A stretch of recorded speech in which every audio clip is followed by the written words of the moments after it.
حضرت داؤد علیہ السلام کی طرح اللہ تعالیٰ نے حضرت سلیمان علیہ السلام کو بھی بہت سے معجزے عطا کر رکھے تھے۔ مثال کے طور پر آپ جانوروں کی بولیاں سمجھ لیتے تھے، ہوا پر آپ کا قابو تھا، آپ کا تخت ہوا میں اڑا کرتا تھا، یعنی صبح اور شام مختلف سمتوں کو ایک ایک ماہ کا فاصلہ طے کر لیا کرتے تھے۔ حضرت سلیمان علیہ السلام کی سب سے بڑی خصوصیت یہ تھی کہ آپ کی حکومت صرف انسانوں پر ہی نہ تھی بلکہ تمام مخلوقات آپ کے تابع تھیں۔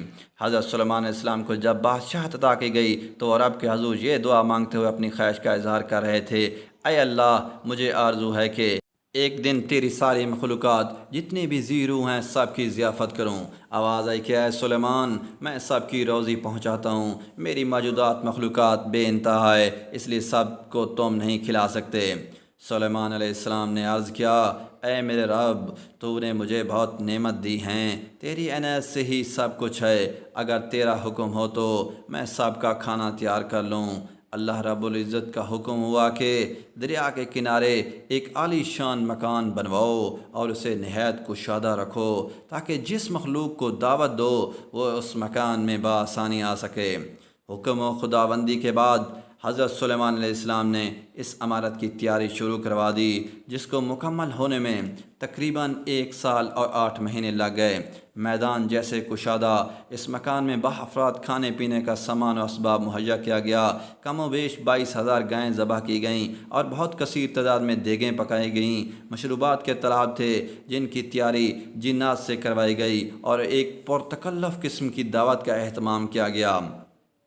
جب ضیافت کی ساری تیاریاں مکمل ہو گئیں تو حضرت سلیمان علیہ السلام نے سارے جہان کی مخلوقات میں منادی کرا کے کھانے کی دعوت دی۔ ساری مخلوقات میں انسان، جن، چرند، پرند، درندے، ہر طرح کے کیڑے مکوڑے، خشکی، تری اور ہوا میں اڑنے والے اور رینگنے والے بھی تمام مخلوق کھانے کی دعوت پہ آ پہنچیں اور اس مکان میں جمع ہو گئیں۔ اب سلیمان علیہ السلام نے اللہ تعالیٰ کی عظمت اور قدرت کو دیکھنے کے لیے تمام جمع شدہ مخلوقات کا مشاہدہ کرنا چاہا، چنانچہ ہوا کو حکم دیا کہ تخت سلیمان کو اٹھا کر دریا کے اوپر ہوا میں معلق رکھے تاکہ حضرت سلیمان علیہ السلام ہر متنفس کو اپنی نظر سے دیکھیں اور اللہ کی قدرت کاملہ کا مشاہدہ کر سکیں۔ سبحان اللہ!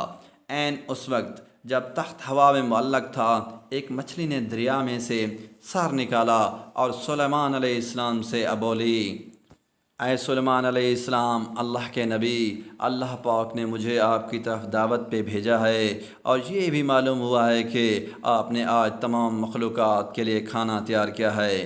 میں اس وقت بہت بھوکی ہوں، لہٰذا آپ مجھے پہلے کھانا دے دیجئے۔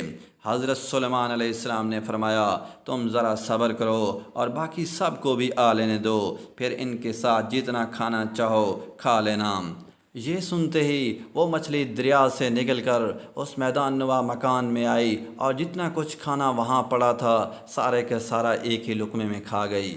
پھر سلیمان علیہ السلام کی طرف مڑی اور ان سے مزید کھانا مانگنے لگی۔ یہ دیکھ کر حضرت سلیمان علیہ السلام بہت حیران ہوئے اور بولے، اے مچھلی، میں نے تمام مخلوقات کے لیے یہ کھانا تیار کیا تھا جو تم نے ایک ہی نوالے میں کھا لیا، کیا اس سے بھی تیرا پیٹ نہیں بھرا جو تو اور کھانا مانگ رہی ہے؟ مچھلی بولی، اے اللہ کے نبی، اللہ تعالیٰ مجھے ہر روز 3 لقمے رزق دیتا ہے اور جو کھانا آپ نے تیار کیا تھا وہ تو سب کا سب صرف ایک ہی لقمہ ہوا، اب مجھے 2 لقمے مزید کھانا درکار ہے، تب کہیں میرا پیٹ بھرے گا۔ میں آج آپ کی مہمانی میں بھوکھی رہی ہوں اور اگر آپ اس طرح باقی مہمانوں کو بھی کھانا نہیں دے سکے تو آپ نے ناحق انہیں کھانے پہ بلوایا۔